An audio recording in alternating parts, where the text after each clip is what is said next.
Bienvenue à tous encore à ce webinaire organisé par le CTBM. Donc aujourd'hui, pour cette première session, on aura le plaisir d'écouter les résultats du projet Akameta qui seront présentés par Charlotte Lepitre, qui est directrice générale adjointe de Atmo France. Donc elle va intervenir une trentaine de minutes et on poursuivra la session par une session d'échange des questions via le chat. Donc n'hésitez pas à poser vos questions au fil de la présentation et on va les poser à Charlotte à l'issue de son intervention. Et évidemment, si certains sujets éveillent votre curiosité, je vous encourage à poursuivre la discussion directement avec notre intervenante après le webinaire. Voilà, Charlotte, donc je te passe la main. Normalement, tu es censé pouvoir bouger les slides. Merci beaucoup. J'espère que tout le monde m'entend bien. N'hésitez pas à le dire autrement. Désolée, j'essaie juste de comprendre comment est-ce que j'ai accès pour bouger les slides. Vous pouvez bouger la souris et sinon vous avez en bas à gauche de la slide, vous avez des flèches. Vous pouvez changer. Non, non. Attendez, pardon, c'est pas ça. Farah, je te laisse reprendre la main, au pire, et changer pour les slides pour elle. Charlotte, je t'ai redonné la main. Normalement, là, tu devrais pouvoir bouger les slides. Ok, c'est bon. Je pense que j'ai... Excusez-moi pour le petit contretemps. Bonjour à tous. Donc, oui, je m'appelle Charlotte Lepitre. Je travaille donc pour Atmo France et je vais vous présenter donc les résultats d'un projet que l'on vient de terminer qui s'appelle donc Akameta. Qui avait donc pour objectif de partager et d'apporter des éléments objectifs sur les impacts de la méthanisation sur la qualité de l'air et les odeurs. Je vais introduire juste cette présentation par des éléments de présentation déjà de ma structure et de plusieurs donc des partenaires de ce projet, puisque c'est un projet qui a été donc piloté par Atmo France et les associations agréées de surveillance de la qualité de l'air que Atmo France fédère. Donc j'espère que vous connaissez les ASCA, mais si ce n'est pas le cas, sachez donc que ce sont des associations agréées pour la surveillance de la qualité de l'air. Il en existe une par région et ce depuis au moins 40 ans. Dans certaines régions, certaines existent depuis même plus longtemps. Et elle regroupe un très grand nombre de métiers pour pouvoir assurer non seulement la surveillance de la qualité de l'air, mais aussi de nombreuses autres missions pour transmettre de l'information, mais aussi procurer de l'information, accompagner les territoires dans tous les plans et les actions en ce qui concerne la qualité de l'air, le climat et toute la transversalité qu'il peut y avoir entre les actions donc air, climat, énergie, santé. La Fédération Atmo France, elle a été créée dans les années 2000 pour vraiment suivre les travaux à l'échelle nationale, aussi bien travailler sur la mutualisation de ce qui est fait par les ASCA dans les régions, mais aussi de les représenter à l'échelle nationale. Et donc, on travaille avec les ASCA sur plusieurs projets inter-ASCA, des projets nationaux, et c'est le cas de Akameta. Mais d'abord, pourquoi les ASCA vont être des structures qui s'intéressent à ce type de sujet, mais surtout ont la légitimité d'apporter des éléments. Ça va être de par leur gouvernance et leur modèle aussi économique. Donc, ce sont des organismes associatifs, mais qui sont construits donc avec une gouvernance quadripartite de plusieurs collèges où sont représentés aussi bien les acteurs de l'État, les acteurs territoriaux avec lesquels ils ont une très forte présence et un très fort lien, les acteurs émetteurs, industriels ou autres, et un collège associatif. Donc, tout le monde est représenté dans la gouvernance des ASCA ce qui leur permet d'avoir vraiment une neutralité et une indépendance totale sur leur activité et sur les informations que l'on transmet, qui sont donc des informations complètement transparentes, publiques, fiables. Tout ce que je vais vous dire là est public et publié, donc vous pourrez avoir accès à toutes les informations, tous les rapports scientifiques et protocoles. Leur gage de neutralité est aussi dans leur fonctionnement économique et dans leur financement, puisqu'il n'y a pas un financeur majoritaire. Le financement est de 3 ordres. Le premier qui provient de l'État, notamment pour tous les travaux réglementaires, mais aussi de par les collectivités territoriales, et un dernier secteur de financement qui est la taxe générale sur les activités polluantes, la TGAP-R, qui permet de faire des dons libératoires de la part de ces industriels qui sont soumis à cette taxe, et donc qui va permettre de financer aussi une partie des actions des ASCA.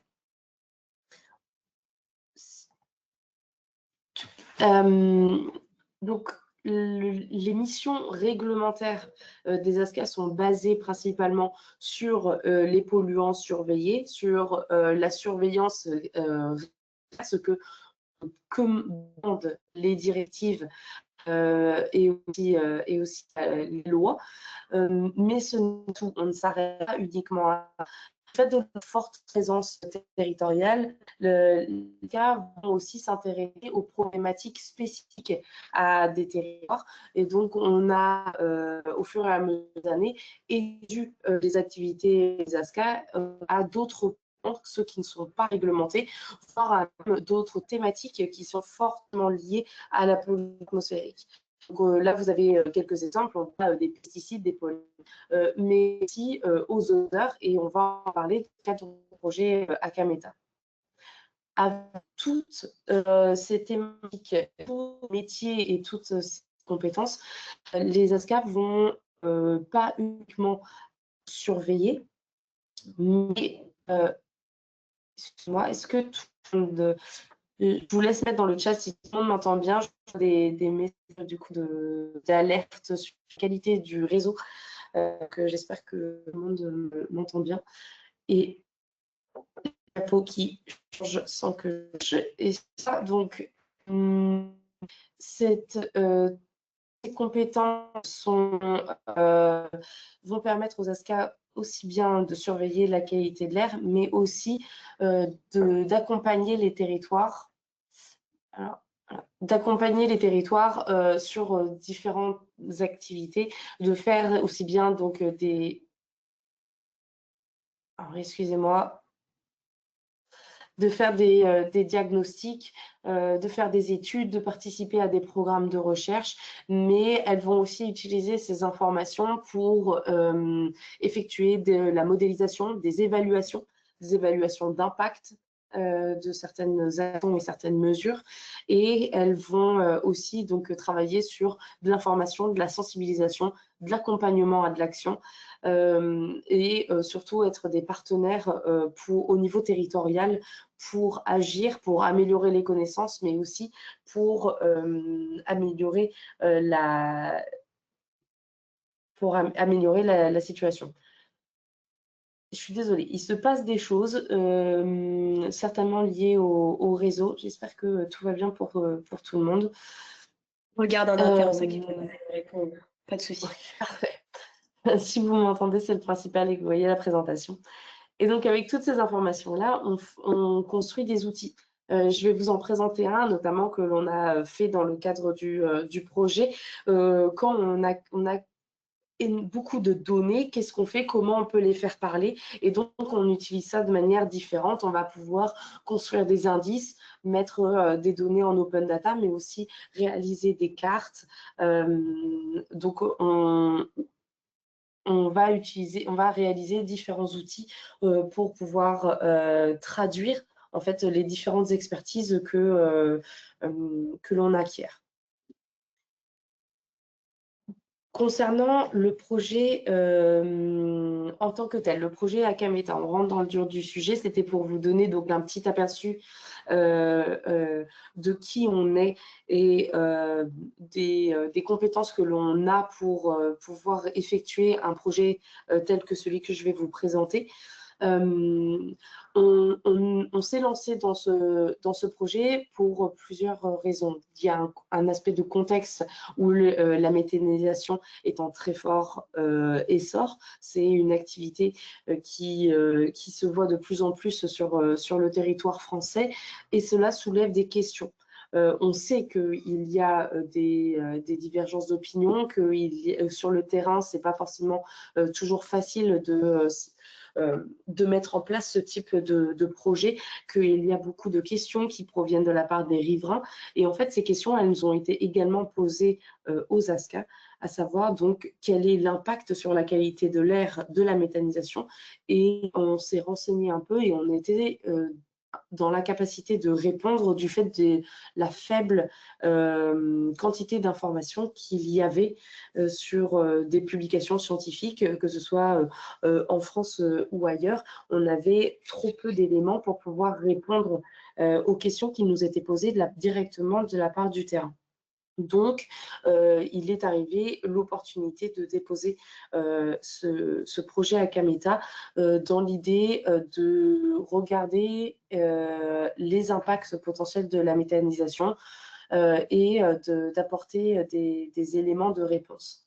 Donc, c'est un projet Acacia, donc un projet ADEME, qui nous a permis d'apporter des éléments de réponse en regardant 12 unités de méthanisation à l'échelle de la métropole de la France métropolitaine et d'apporter des éléments de réponse donc, aux différentes questions et éléments qui font débat au sujet de la méthanisation.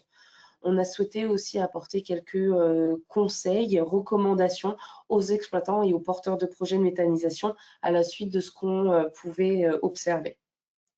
On a plusieurs partenaires dans ce projet. Il y a les porteurs, donc on a directement agi au niveau du terrain. Donc c'est un projet porté par Atmo France à l'échelle nationale et qui était aussi donc porté par des structures plus régionales, donc les ASCA, telles que RPI de la Loire, Atmo Grand Est, Atmo Normandie, Atmo Auvergne-Rhône-Alpes, Atmo Hauts-de-France et Atmo Nouvelle-Aquitaine. On a également été accompagné par une structure qui s'appelle Osmant, qui est une structure spécialisée sur le langage des nez, puisque pour regarder l'impact olfactif des unités de méthanisation, on s'est donc appuyé sur cette structure qui notamment forme des nez qui sont présents au sein des ASCA, mais je reviendrai sur les aspects méthodologiques un peu plus tard. C'est également un projet donc, qui a été suivi par des acteurs extérieurs au sein d'un COPIL pour s'assurer que voilà, on suivait des bonnes lignes directrices et qu'on répondait bien aux bonnes questions. Donc l'ADEME qui était également financeur, GRDF qui était également cofinanceur, le CTBM que je remercie pour l'invitation à intervenir à ce webinaire et à vous faire part des résultats de notre étude, et puis France Nature Environnement, donc une association environnementale, l'IMT Nord-Europe et l'ULCO, notamment sur les aspects sociaux. Donc, c'est un projet qui était construit en plusieurs lots dans l'idée vraiment de répondre aux différentes questions. Un lot qui concernait donc les campagnes directement de mesure et les campagnes olfactives au niveau des unités de méthanisation. Un volet sur l'implication citoyenne et puis un quatrième lot qui, lui, était sur la valorisation des résultats, la bancarisation des données et la data visualisation, qui est donc un outil que je vais vous montrer un petit peu, qui nous a permis donc de traduire un peu les données que l'on a obtenues dans le cadre du projet. Le gros du projet donc était de trouver des unités de méthanisation à investiguer. On en a donc sélectionné 12, 2 par région. Chacune était dans des départements différents. Et on a souhaité sélectionner des unités qui étaient représentatives de ce que l'on pouvait observer sur le territoire. Donc, pour cela, on a souhaité avoir une certaine diversité d'unités. On a aussi bien eu des unités en cogénération ou en injection. On avait des unités qui étaient à la ferme, des unités centralisées, des unités de station de traitement des eaux usées. Ce qui nous permettait d'aller voir une diversité d'unités. Chaque unité a fait l'objet donc de campagnes, aussi bien en période estivale qu'en période hivernale. L'idée était donc bien d'avoir d'essayer de voir la différence entre dans les saisons, l'impact donc du climat, mais aussi de l'activité au sein d'une unité de méthanisation selon les saisons.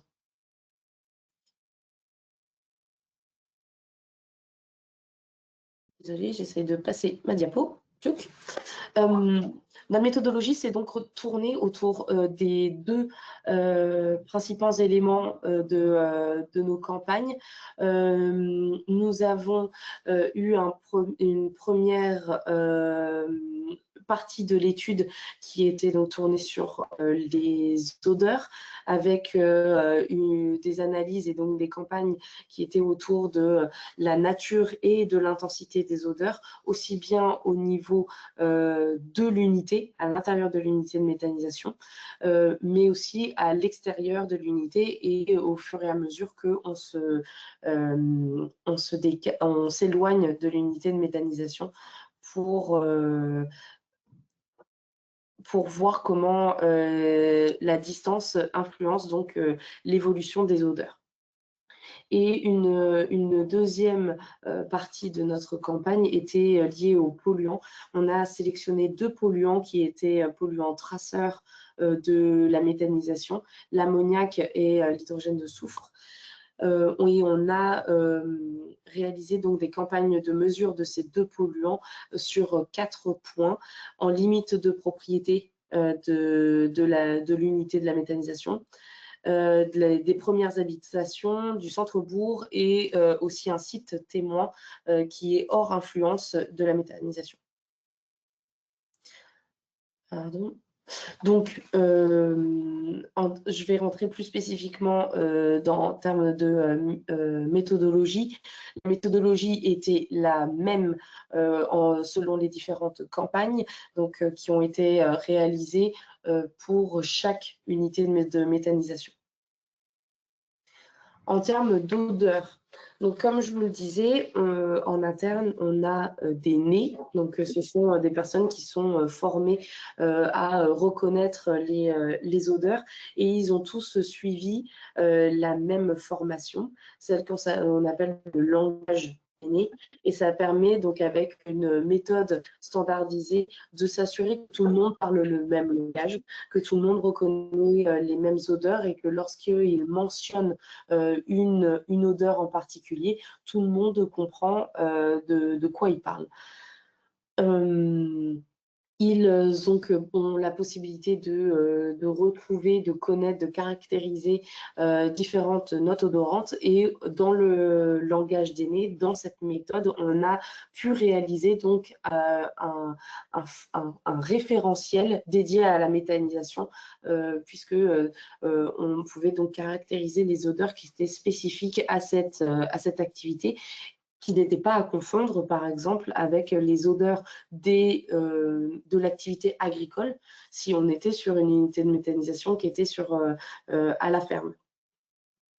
Donc, on a réalisé 2 journées d'investigation pour chaque unité, une en été et une en automne, avec les points d'olfaction que je vous avais mentionnés tout à l'heure, donc à l'intérieur de l'unité, et puis au fur et à mesure de plus en plus loin de cette unité pour voir la dispersion. Et à chaque point, on regarde les différentes notes odorantes, mais aussi leur intensité.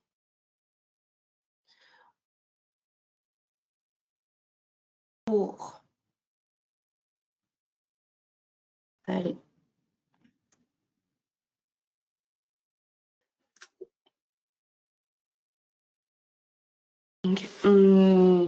Donc, le langage des nez permet aussi bien donc, de caractériser l'odeur, donc de lui donner spécifiquement le nom, la caractéristique de cette odeur, mais de manière complètement objective. Donc, tout le monde parle exactement le même langage, mais aussi de les hiérarchiser. On a donc un référentiel d'intensité qui permet de caractériser aussi en termes de ressenti et en termes d'intensité les odeurs. Et c'est pour ça que l'on a fait des points de plus en plus éloignés de l'unité. C'est aussi pour regarder l'évolution des notes odorantes, mais aussi leur intensité. En termes de polluants de l'air, donc on a également regardé le NH3 et le H2S en été et en automne. Chaque campagne a duré 2 semaines avec un prélèvement réalisé toutes les semaines. Et pour cela, on a utilisé des tubes passifs. Donc, ce sont des petits tubes que l'on sécurise dans des boîtes et qui vont pendant 1 semaine réceptionner la pollution de l'air et que l'on analyse donc après 1 semaine de prélèvement. On a donc, comme je vous l'ai dit, donc réalisé 4 sites pour également voir l'évolution et la diffusion de la pollution de l'unité de méthanisation. On a pris en compte énormément d'autres critères. C'est juste un exemple. On a pris en compte, bien sûr, le vent. Ceci est juste un exemple, hein, mais pour vous dire qu'on a bien pris en considération ces éléments-là pour savoir donc si on était sous influence des vents dominants au niveau de l'unité lorsqu'on allait donc vers un bourg. C'est notamment hyper important pour la pollution, mais aussi pour les odeurs, puisque l'impact odorant des unités de méthanisation, c'est souvent ce qui est le frein premier issu des riverains. Et donc, il fallait que de manière assez fiable qu'on se rende compte si on était sous l'influence des vents. Vous aurez la présentation avec les liens. Donc, si vous avez envie d'aller voir les résultats spécifiques à chaque unité de méthanisation ou les résultats globaux du projet, il y a une plateforme disponible sur Internet. Si vous tapez Data Visualisation Akameta, même simplement le projet Akameta, ça va être un des liens qui va ressortir pour vous rendre compte donc de l'intégralité des résultats. Donc c'est un outil qu'on a souhaité mettre en place pour permettre une analyse facile des données, pas juste des grandes bases de données sous format Excel où très peu de gens vont avoir en fait la volonté ou la capacité de les analyser. Donc cette data visualisation nous a permis de traduire nos résultats et de les présenter sous forme digeste, notamment pour toute personne qui s'y intéresse, y compris les riverains. Pour vous, voilà, pour vous donner une idée, ça va ressembler à ça. Je ne sais pas si vous voyez correctement, c'est peut-être écrit en tout petit, mais donc on a établi des profils olfactifs au niveau des unités de méthanisation pour faire ressortir, par exemple, les notes odorantes qui étaient dominantes. Donc, que ce soit l'alkyle ou les notes soufrées, on a pu vraiment mettre en exergue ce type de résultats pour donner des profils olfactifs aux unités de méthanisation. On a aussi fait le même travail sur les polluants, mais normalement il me reste une diapo sur les odeurs. Oui, voilà. Vous pouvez voir spécifiquement où on a pris, où est-ce qu'on a fait nos analyses, donc nos points olfactifs. On vous donne l'information aussi donc sur le vent et vous avez donc la possibilité de regarder les différents résultats, de regarder leur évolution et tout ça est donc disponible sur la plateforme de data visualisation. Vous pouvez aussi sélectionner une unité en particulier ou regarder les résultats globaux. On a fait la même chose donc sur les polluants. Là, c'est l'exemple de l'ammoniac. Vous voyez donc les différents points, le limite de propriété que vous avez donc à gauche en jaune vert. Et puis ensuite, au niveau des premières habitations, au niveau du centre-bourg en rouge et le site témoin en bleu.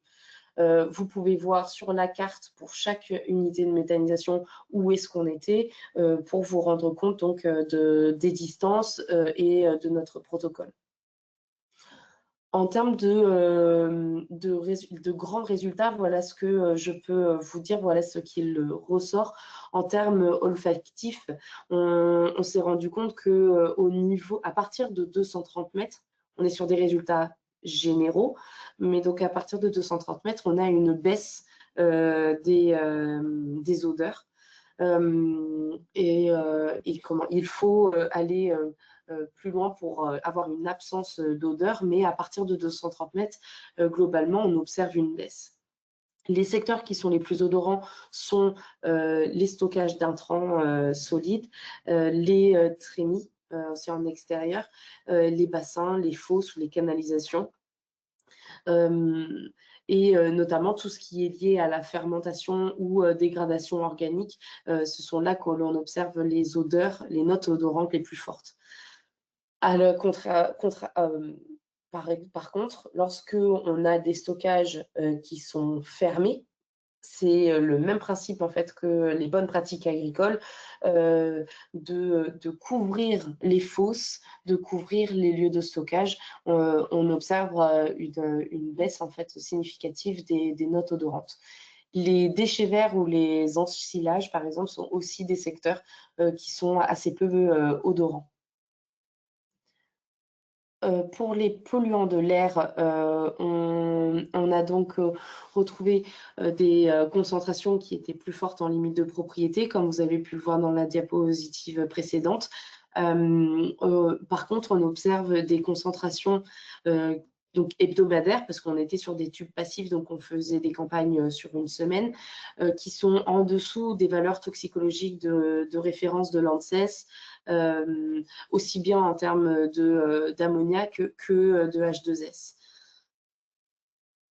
Au niveau du H2S, c'est, pardon, pas des VTR, c'est les valeurs guides de l'OMS. Il faut savoir qu'on a pris des référentiels que l'on pouvait, puisque on n'a pas on n'a pas de valeurs limites qui nous sont données pour ces polluants-là. Donc, on a trouvé ces référentiels pour donner une idée de l'intensité de nos résultats. Il faut également faire attention, donc bien sûr, aux limites du projet. On sait qu'il peut y avoir une fluctuation dans l'année. On sait qu'on a fait donc des analyses sur 2 semaines avec des tubes passifs et non pas sur une année entière. Donc, on ne peut donner des éléments que sur ce qu'on a mesuré. et avec les limites qu'il peut y avoir aussi avec l'échantillonnage passif. On a ressorti quelques préconisations, surtout pour les porteurs de projets d'unités de méthanisation. Le stockage étant le secteur le plus émetteur, il faudrait limiter ces durées de stockage ou les bâcher, les couvrir, puisque c'est lorsqu'ils sont découverts qu'il y a un maximum d'émissions. Attention au moment du curage, puisque c'est aussi un moment très émetteur, avec une information des riverains qui souvent est trop limitée. Lorsqu'on fournit plus d'informations aux riverains, ils sont préparés et donc il y a possiblement moins de retours négatifs. Les systèmes de traitement tels que les biofiltres sont bien sûr à maintenir, mais aussi à garder donc, en bon état de fonctionnement. Les bonnes pratiques donc, de nettoyage des sols, puisqu'on a observé que c'est au niveau de ces éléments-là qu'il y a aussi une émission assez importante. Voilà, donc surtout de communiquer auprès des municipalités, mais aussi au niveau des riverains pour toute activité qu'il pourrait y avoir au niveau de l'unité de méthanisation et qui pourrait émettre de manière exceptionnelle des taux importants. On n'a pas pu tout voir dans le cadre de ce projet, mais c'était quand même la première étude nationale qui a traité de ce sujet, donc sur plusieurs années, d'aller voir plusieurs unités de méthanisation et de sortir des résultats sur les odeurs et sur la qualité de l'air. On a également pu consolider la méthode langage d'aînés qui était donc déjà un référentiel, mais donc avec un focus sur la méthanisation, ce qui permet d'être beaucoup plus solide en termes scientifiques et d'avoir donc des méthodes validées. Par contre, vous avez, je n'ai pas l'occasion de voir vos questions, mais vous avez peut-être rendu compte qu'on n'a pas pu tout voir. Il nous manquait notamment certaines activités des unités de méthanisation qui sont assez importantes, telles que l'épandage des digestats, qu'on n'a pas pu regarder à l'occasion du projet Akameta. Donc, on a un autre projet, le projet Prométer, qui a été déposé pour Acacia 2024 et qui va incessamment sous peu commencer.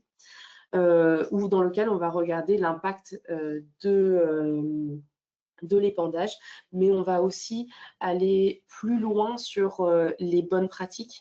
On a fait des premières recommandations à la suite de ce que l'on a observé. Par contre, on s'est posé aussi la question de quel était véritablement l'impact des bonnes pratiques qui sont transmises aux porteurs de projets. Les biofiltres notamment, mais d'autres aussi, vraiment est-ce qu'on peut évaluer leur impact pour donner des éléments plus concrets aux porteurs de projets. Et donc c'est aussi ce que l'on va regarder dans le cadre du Prométer qui sera sur une durée de 36 mois.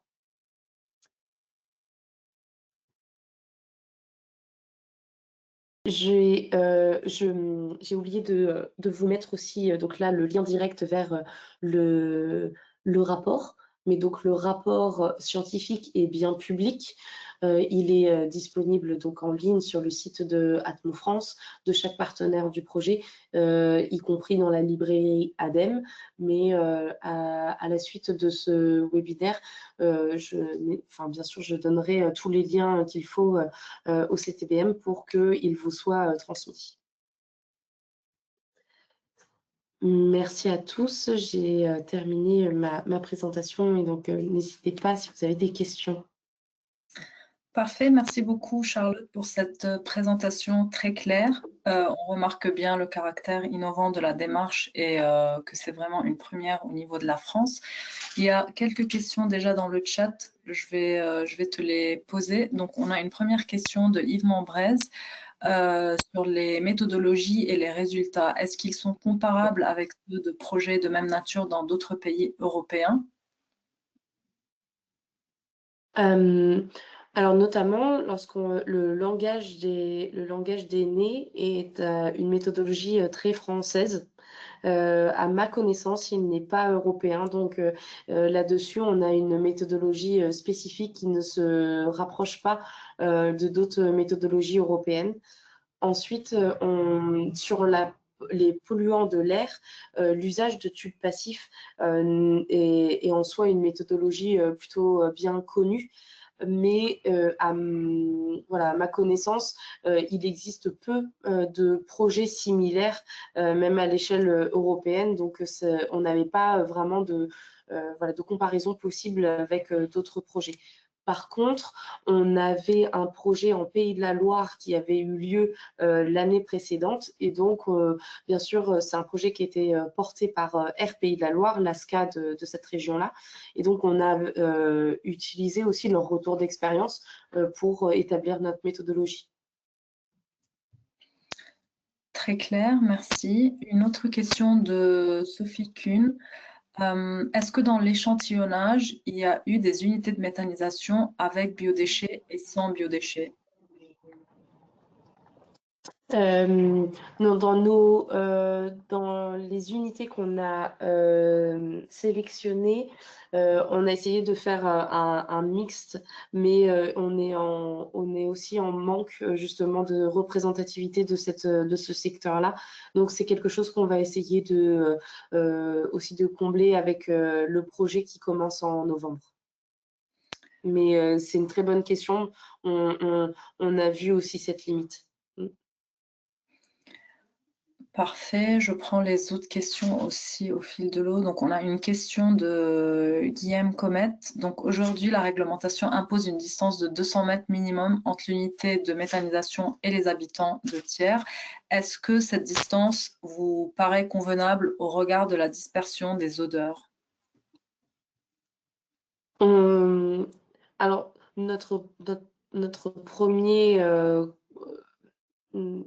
notre premier aperçu, en tout cas avec une observation donc d'une baisse importante des odeurs à partir de 230 mètres, nous a laissé penser que cette limite, elle était finalement pas si mal.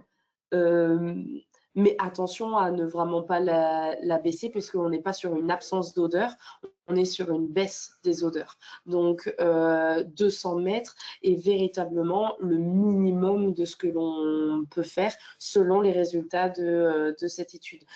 N'hésitez pas, si vous êtes intéressé, à aller voir la data visualisation où on peut voir unité par unité, mais selon le type d'unité de méthanisation et notamment selon leur activité, selon les intrants, on peut avoir des distances qui varient et les 230 mètres sont donc une moyenne des 12 unités que l'on a regardées.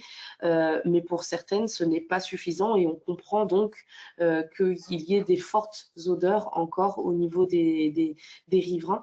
Et ces odeurs-là, on les a donc bien identifiées à l'unité de méthanisation. Ce ne sont pas celles liées à la ferme. Au début, on s'était dit, est-ce que les riverains, du fait de voir une unité de méthanisation arriver sur la ferme, sont plus vigilants et donc d'un seul coup perçoivent les odeurs différemment? Mais en fait, ce sont les odeurs de l'exploitation agricole comme il y avait avant. Donc là, on a bien fait attention à ce biais-là pour s'assurer qu'on regardait bien les odeurs liées à l'unité de méthanisation. Donc globalement, c'est plutôt une distance appropriée. Mais cela n'est pas forcément vrai pour tous les types d'unités de méthanisation. Parfait. Je prends une autre question de Léo Bénichou. Donc, dans un contexte où une des questions les plus courantes sur la méthanisation et les odeurs, c'est la comparaison avec les odeurs liées à l'élevage, est-ce que dans le cadre du projet Akameta ou dans un autre, vous prévoyez de faire une comparaison avant-après épandage de lisier versus digestion?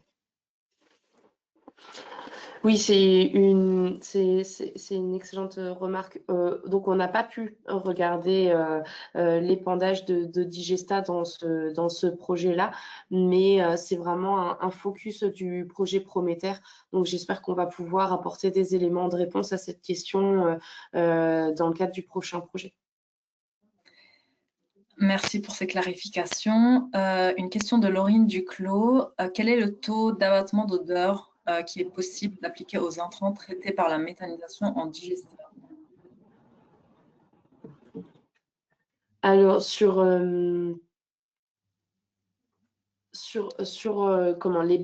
les bonnes pratiques, c'est pareil. Je pense que ça se concerne plutôt. On n'a pas pu regarder ces éléments-là dans le cadre du projet Akameta. Euh, euh, je ne peux pas garantir non plus qu'on aura la capacité de regarder l'impact d'abattement des odeurs selon différentes pratiques dans le cadre du projet Prométhée. Mais en tout cas, c'est un des objectifs de ce projet, de regarder les bonnes pratiques pour voir quel est leur impact dans l'abattement de polluants et d'odeurs. Parfait.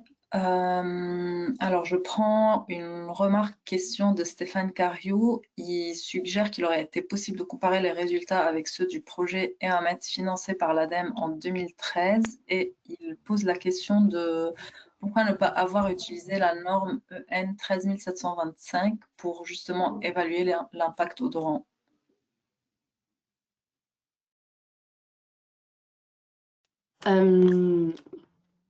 Alors, merci déjà pour la remarque. Donc, on a fait bien sûr une bibliographie au début de ce projet pour prendre connaissance des différents projets existants.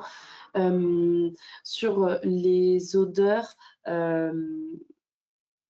alors, il faut savoir, donc nous, on est formé avec cette méthodologie langage d'aîné et ça peut tout à fait être discuté. C'est un référentiel qui est reconnu, mais ensuite, il peut y avoir des analyses qui sont faites en prenant en compte différentes normes. C'est effectivement tout à fait faisable. Et du coup, je prends bonne note de la remarque qui est très constructive.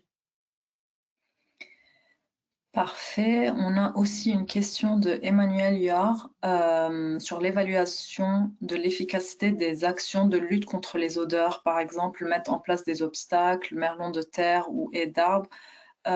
Si oui, quel serait selon vous l'auteur pour diminuer les odeurs et d'autres suggestions, par exemple les rideaux de brumisation, les diffusions de parfums. Voilà, est-ce que c'est des techniques que vous avez pu regarder dans le cadre de ce projet? Malheureusement pas. Les bonnes pratiques et solutions d'abattement, on va essayer de les regarder dans le cadre du projet Prométhée. Je ne sais pas comment est-ce qu'on peut aussi, s'il y a la possibilité que ces personnes fassent aussi leur retour au CTBM qui est invité à participer au COPIL aussi donc du projet Prométhée pour que dans ce projet, on puisse s'assurer de regarder aussi les bonnes pratiques qui vous intéressent particulièrement. Oui, tout à fait, excellente remarque. Donc, n'hésitez pas à la suite du webinaire de nous envoyer un mail si jamais vous avez des remarques précises et on refera, on remontera les informations à Charlotte. Alors, on a une autre question de Martine Klein. Est-ce que des interventions directes de votre part sont possibles lors de rencontres avec des riverains contestataires, notamment même avant les constructions? Je suppose pour communiquer sur les résultats du projet. Oui, et déjà, je tiens à souligner que je pense que c'est une bonne chose de pouvoir, vraiment la communication. Vous savez que souvent, l'absence de connaissances, les riverains en fait ne connaissent pas bien la méthanisation et, et en fait, il y a un manque de dialogue donc je pense que c'est une assez bonne démarche. Les associations agréées de surveillance de la qualité de l'air sont bien sûr un acteur d'accompagnement sur le terrain. Et donc, si voilà, il y a le souhait de présenter ces éléments-là, d'avoir un accompagnement de l'ASCA dans le cadre d'un projet qui va avoir lieu. Vous avez une ASCA par région, donc vraiment, n'hésitez pas à les contacter. Parfait, merci beaucoup. On a une autre question de Yves Mambrez par rapport à la constitution de l'échantillon. Spécifiquement, est-ce que l'âge des installations a constitué pour ce projet un critère de choix, même si le parc français est récent? Voilà, est-ce que c'était un critère que vous avez regardé pour faire la sélection des installations?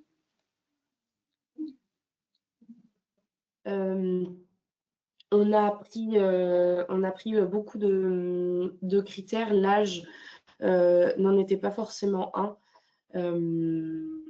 Donc effectivement, aucune n'était très vieille.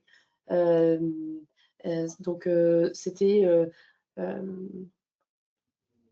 c'est vrai que aucune n'était particulièrement vieille, mais c'était finalement pas parce qu'on l'avait mis en tant que critère.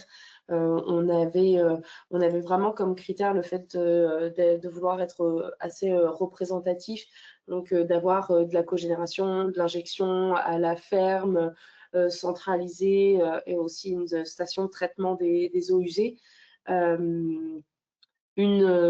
Une complexité aussi qu'on a eue, c'est que comme on s'est rendu sur place pour faire nos campagnes, il nous fallait l'autorisation de rentrer sur l'espace de l'unité de méthanisation. Donc, il nous fallait l'autorisation des porteurs de l'unité pour qu'on puisse avoir accès au terrain. Donc, voilà, ça nous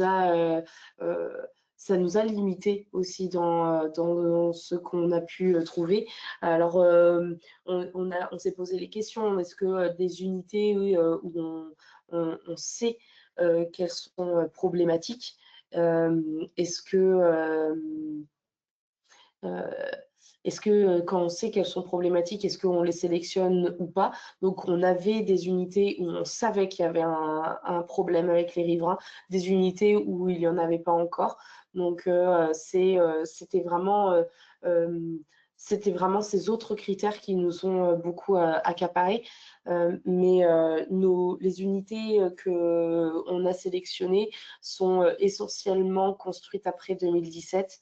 Et globalement entre 2012 et 2022. Donc, on n'est pas sur des très vieilles unités. Très clair. J'aurais aussi une question sur le choix en fait des points olfactifs. Une fois le site sélectionné, comment vous avez fait le choix de positionner les points olfactifs et si vous avez des informations sur la sensibilité des instruments de mesure que vous avez utilisés?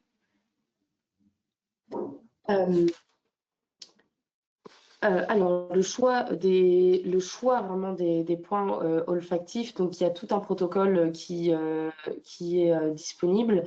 Donc,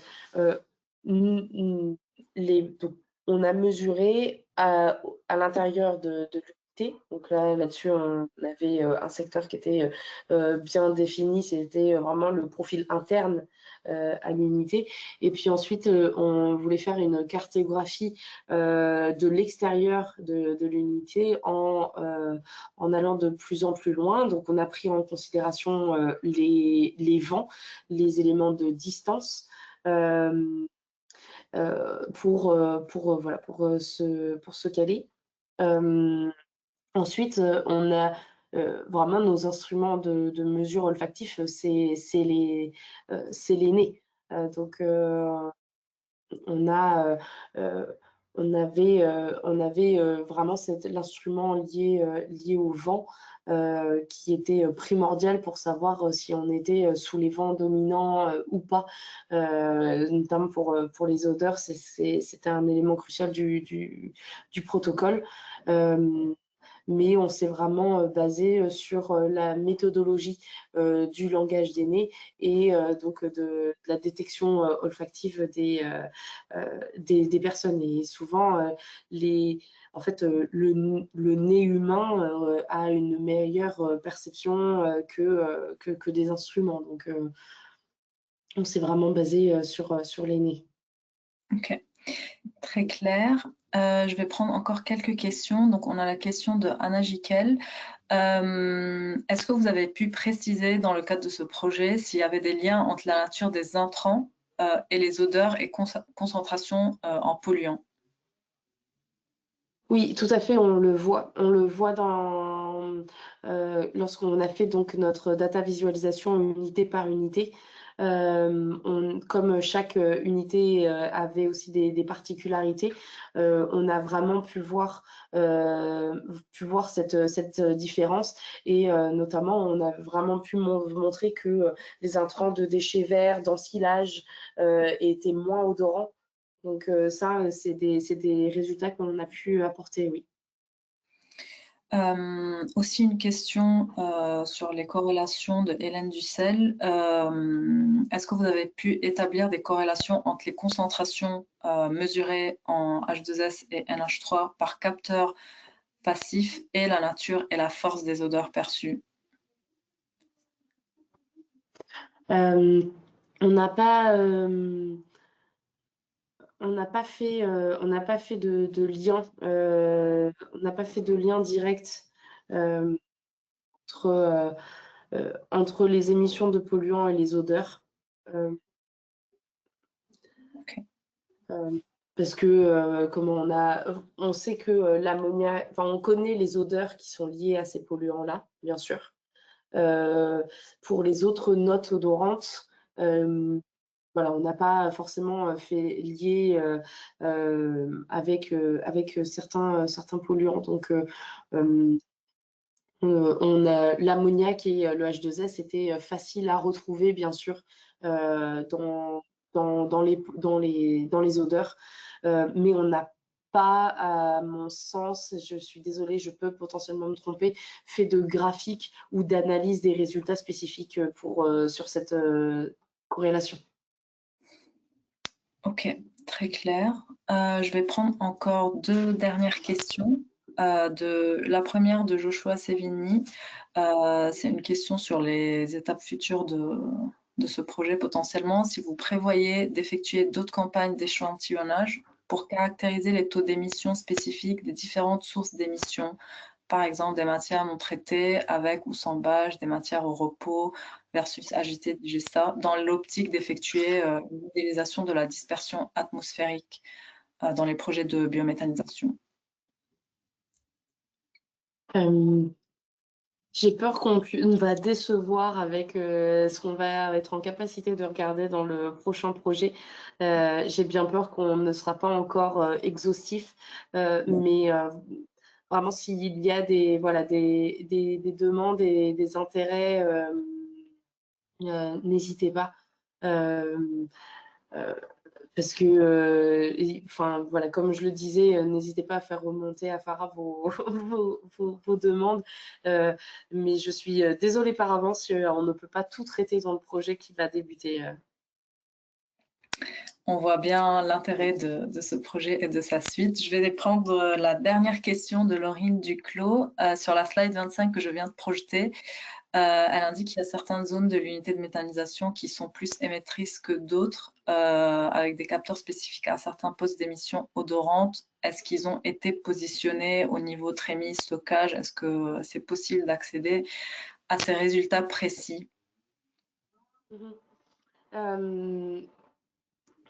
Oui, tout est public, n'hésitez pas. Il faut savoir que donc, les campagnes olfactives, c'est une balade. Donc, on n'avait pas on n'avait pas donc il n'y avait pas de capteur pour l'olfaction. Donc on s'est attardé effectivement sur les différents lieux clés secteurs clés pour vraiment avoir une représentation des émissions odorantes et de polluants de ces différents secteurs-là. Mais donc, n'hésitez pas, tous nos résultats, là j'ai été vite parce que j'avais pas forcément le temps, mais si vous ne trouvez pas aussi vos résultats, enfin, ce que vous souhaitez dans la data visualisation qui montre vraiment par unité leur profil olfactif individuel, par processus, par secteur, etc. Si vous avez encore des questions, n'hésitez pas soit à les remonter donc, à Farah ou bien à contacter l'ASCA ou à contacter Atmo France. Tout est public, vraiment, donc n'hésitez pas. Parfait, merci beaucoup Charlotte. Notre webinaire touche à sa fin. On te remercie encore une fois d'être intervenue. N'hésitez pas si vous voulez continuer la discussion ou si vous avez des suggestions à nous remonter niveau CTBM et on fera le relais. J'en profite aussi pour vous annoncer que les prochaines sessions auront lieu le 29 janvier 2026 à 14 h.